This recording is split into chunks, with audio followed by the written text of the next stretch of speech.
All right, let's get right into it. We usually think of history as something we read in books, right? But what happens when some of the most powerful stories were never actually written down? Today, we're going to explore how modern science is learning to read the landscape itself, uncovering these hidden truths of past conflicts, one artifact at a time. And that's really the central question, isn't it? I mean, for every famous battle that's been documented down to the last detail, there are countless skirmishes, ambushes, and desperate last stands where the only witnesses were the trees and the soil. So, how do you get them to talk? How do we give a voice to the voiceless? Take a look at this. It just looks like a peaceful mountain pass, somewhere you might go for a hike. But back in 1945, this exact spot was a kill zone. This is exactly what we're talking about. How these totally ordinary looking places can hold the most extraordinary stories just waiting a few inches beneath our feet. Well, there's a whole discipline dedicated to uncovering these forgotten histories. And it's a field that really combines the grit of a detective with the incredible precision of a scientist. This is battlefield archaeology. And really what it does is treat a conflict zone like a massive, really complex crime scene. Every single bullet casing, every button from a uniform, it's all a clue that can help piece together the final, chaotic moments of a soldier's life. So how did this all happen? How did this field go from, just relic hunting to a serious, rigorous science? Well, it took a complete change in mindset and, of course, some pretty cool new tools.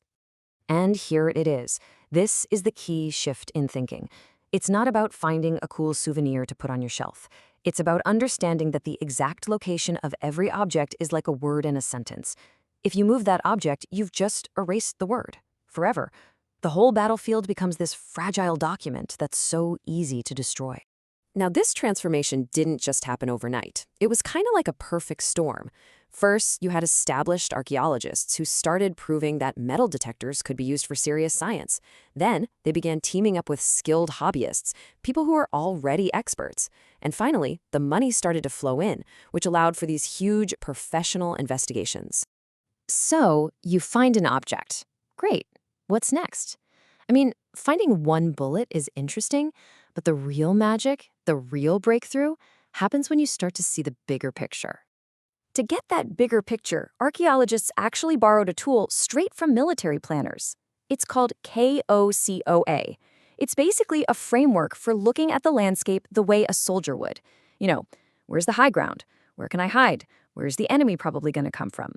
It lets them start predicting where the heaviest fighting took place. Now, this is what we used to rely on. A hand-drawn map, sketched out from memory, long after the Battle of Huck's defeat in the American Revolution. I mean, it's an invaluable piece of history, for sure, but it's also really imprecise. It gives you the gist, but none of the forensic detail. And then you see this. Wow. This just shows the difference, doesn't it? This is a modern map from the famous Lost Battalion site. Every single one of those tiny dots is an artifact, and there are over 30,000 of them. All of a sudden, the fog of war just lifts. You can literally see the American positions in blue and the German lines in red. This isn't a guess, this is data. So that's the key right there. When you put a GPS tag on every single find, you can actually trace the ebb and flow of the battle. A cluster of American bullets over here, a line of German shell casings over there. It's like you can watch the entire fight unfold in stop motion. But this science does more than just map out troop movements. It can tell us these incredibly personal stories about the soldiers themselves, stories that are quite literally written in their bones.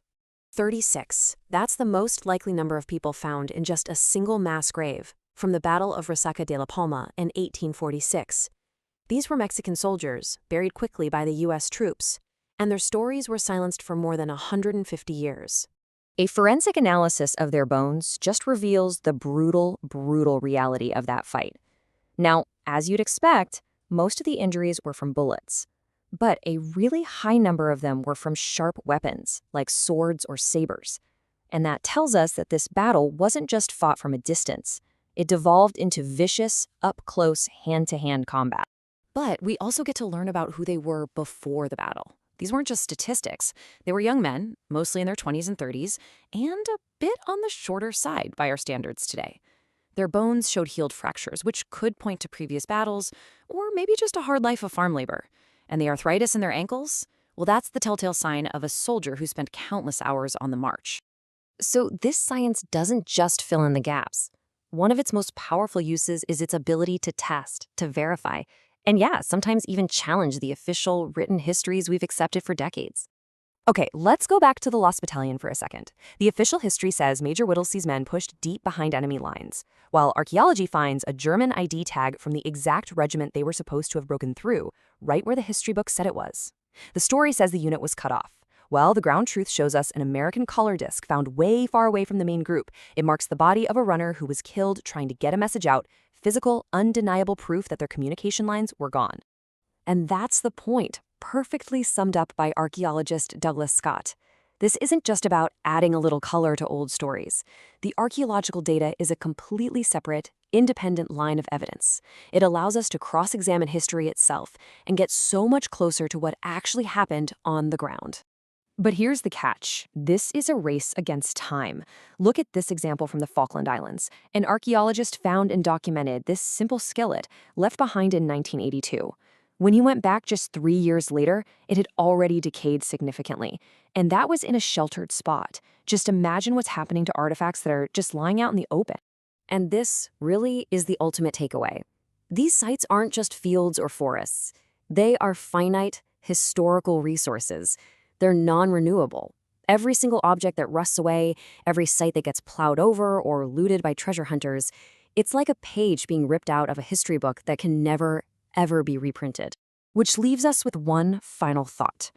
The next time you walk through a quiet field or a silent forest, just remember that history could be all around you, sleeping just under the grass.